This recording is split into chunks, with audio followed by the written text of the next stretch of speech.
Most of you will not care about my problem. You're riding your bike to school or maybe take the bus to work. You might not pay much attention to the brown, dirty river you cross every day. It's really not your business.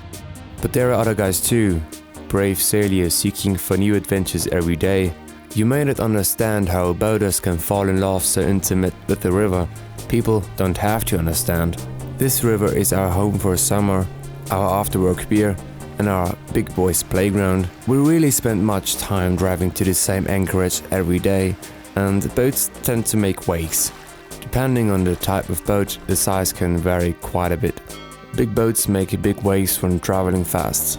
I'm not talking about waves created by the wind, which we cannot change, still can be quite fun. I am talking about wakes created by the ship. While a ship's speed is limited by its waterline length, smaller boats are able to travel beyond their displacement speed.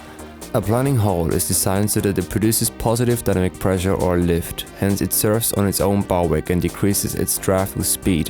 When the boat is planing, it reduces the amount of hull in the water, resulting in less drag, producing fewer waves.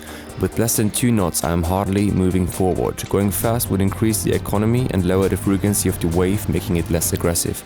Unfortunately, it's not so obvious for the water police, who often misbelieve that fast boats mean big waves.